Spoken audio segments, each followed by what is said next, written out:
Saudara, Menko Perekonomian Erlangga Hartarto memastikan tarif pajak pertambahan nilai akan naik menjadi 12% di tahun 2025. Ke shopping, membeli pakaian, tas, atau mungkin selalu update perangkat elektronik. Siap-siap harganya akan dipastikan lebih mahal lagi.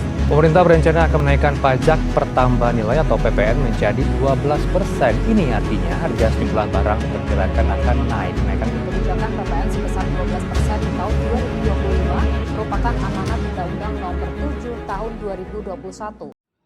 Assalamualaikum warahmatullahi wabarakatuh. Hello everyone, thank you for giving your time to watch our video. In this video, our group, which consists of me, Salisa, Najwa, Hanum, and my friend Elvina, Lidya, Dewi, Audylia Salsabilla, Sintia Dwi Saputri, and Septy, Sabrina, Azzahro. We will present about one of the issue is the effect of value-added tax increase in Indonesia. What will we discuss? First, definition of VAT, value-added tax. Second, Indonesia VAT rate. Third, the recent VAT increase. Fourth, derivative effect of VAT. Fifth, expert and public response. Sixth, conclusion. Definition of VAT, value-added tax. Quote from the official website of the Ministry of Finance. VAT is the collection of self-paid consumption tax in connection with the delivery of taxable goods (TG) and taxable service (TS). Another definition of VAT is a type of tax imposed on every sale and purchase transaction of goods or service carried out by taxable entrepreneur or TA.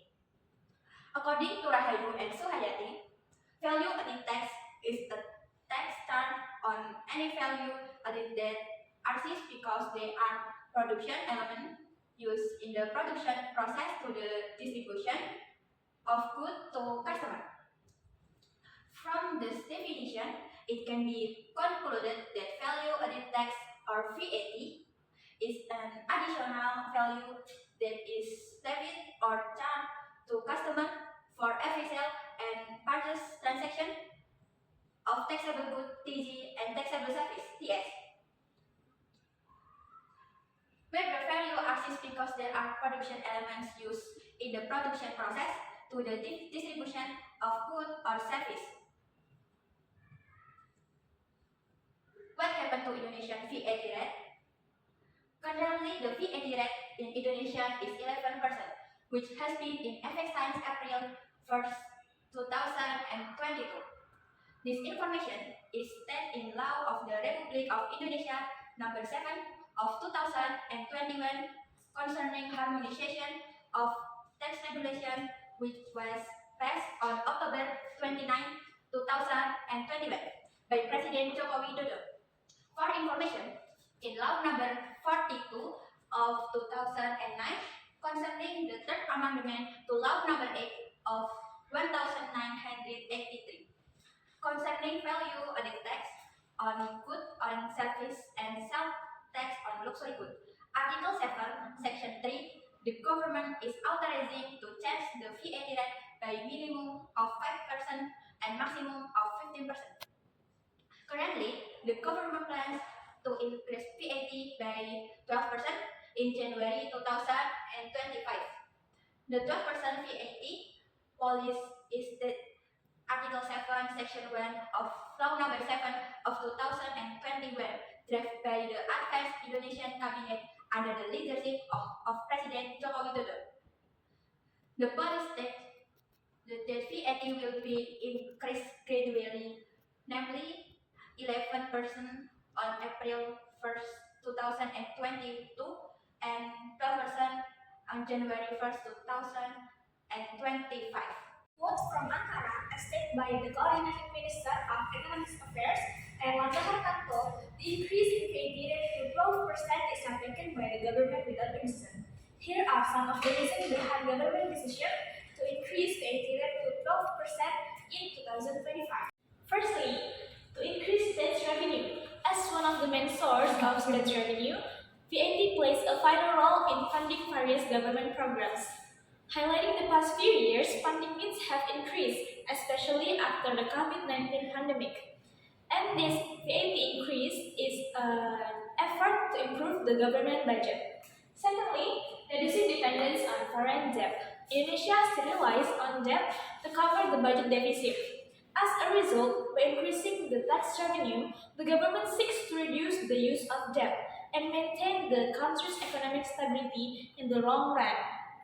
This will help lower the burden of debt repayment and keep the country's economy more stable. Thirdly, adjustment to international standards. Currently, Indonesia's VAT rate, which stands at 11% and will increase to 12%, is still relatively low compared to other developed countries.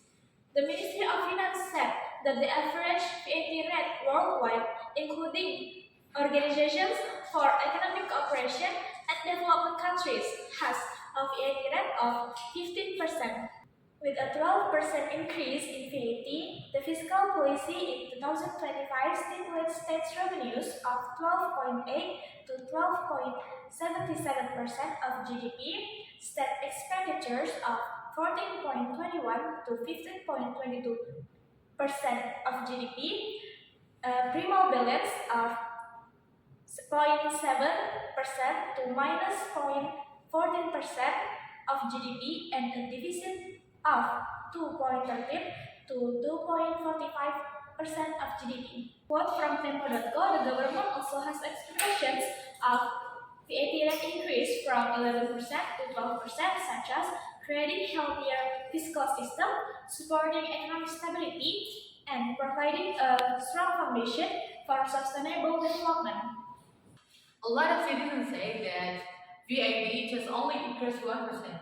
Yes, of course, but the increase 1% have a derivative effect of it. So, the derivative effect of VAT increase only 1% is, quote from BBC Indonesian News, the 1% VAT increase has had significant impact on businesses. The owner of Ringer even organized in Bandung, Audi, explained that this increase could reduce the company's revenue by up to 64 million rupiah per month, which is equivalent to the salaries of 8 to 12 employees.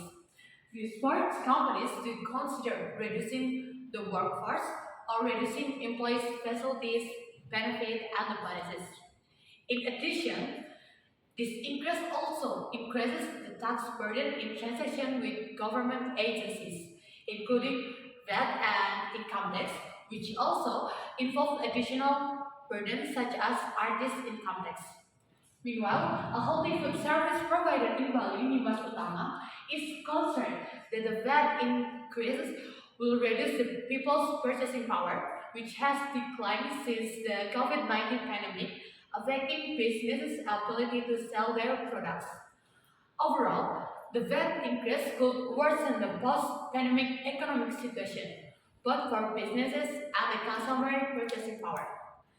The concern of Auki in Bandung and Nimas in Bali illustrates how VAT increase of just 1% can have a bigger impact.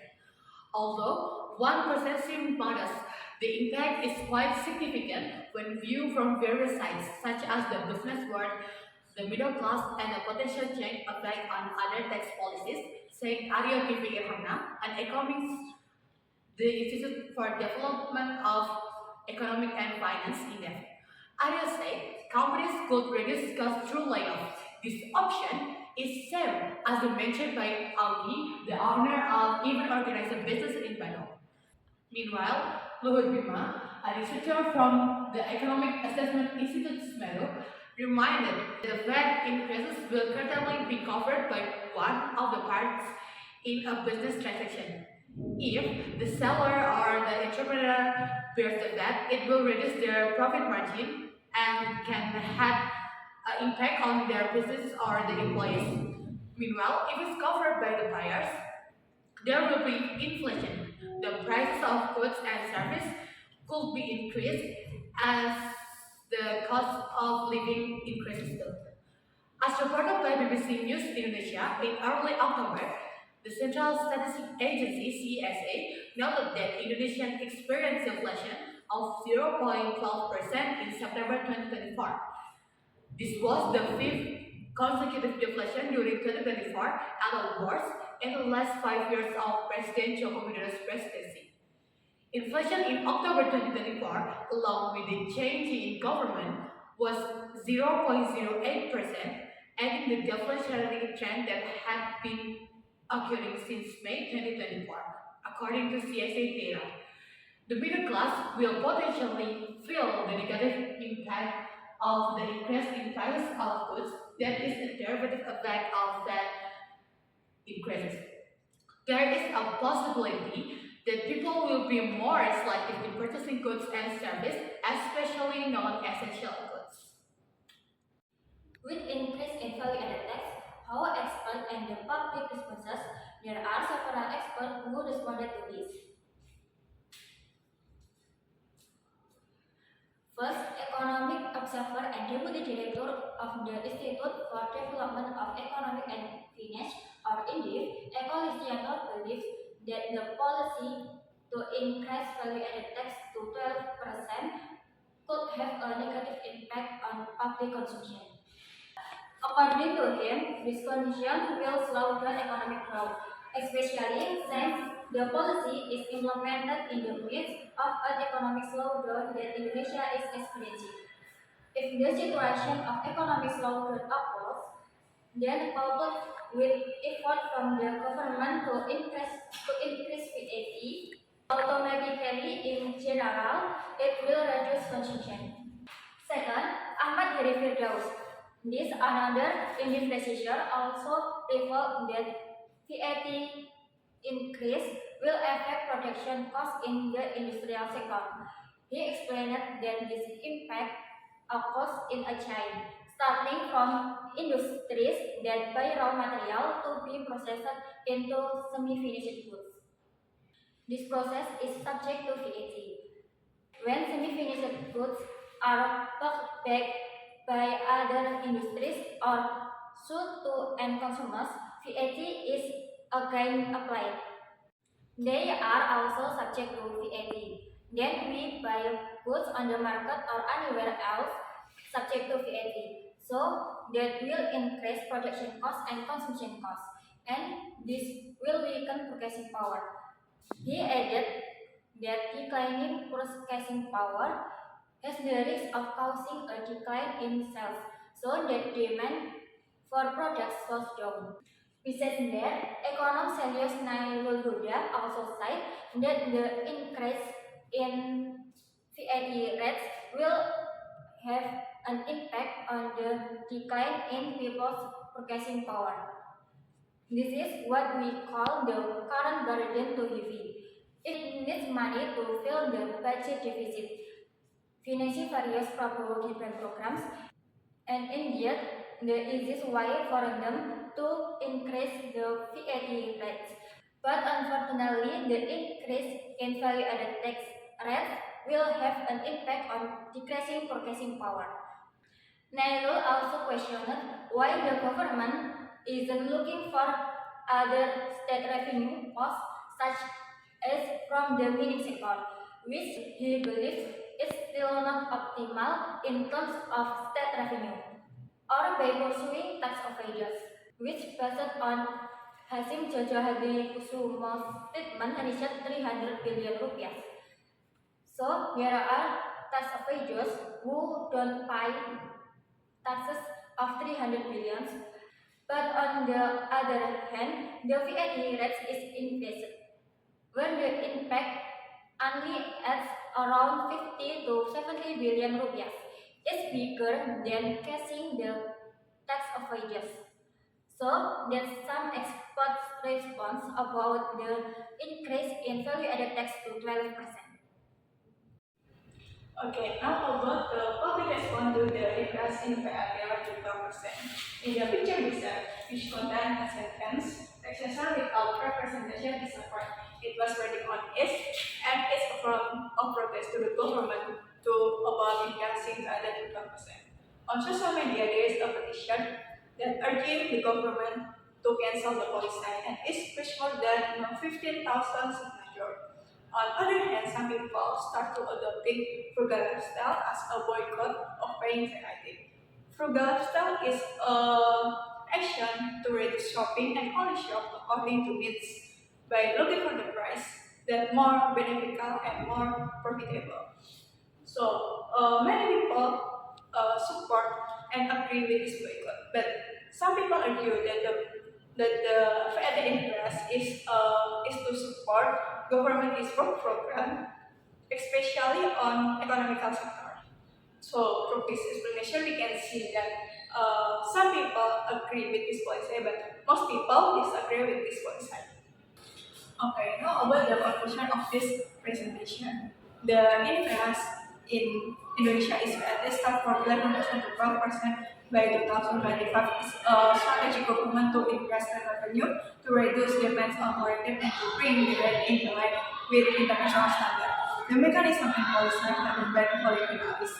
But the expert and public are concerned if the VAT increase meant for all sector because the impact is significant on foreign sector and it's feared to slow economic growth. Fortunately, we have a government that still hearing the aspiration of the public and expert. And the latest news is that the government only wants to increase VAT on luxury goods. However, this sentiment is still being reviewed. We hope that the increasing VAT can increase the state revenue, and we hope that that is not making Indonesia economic growth slower. Thank you for your attention. Wassalamualaikum warahmatullahi wabarakatuh. Bye bye.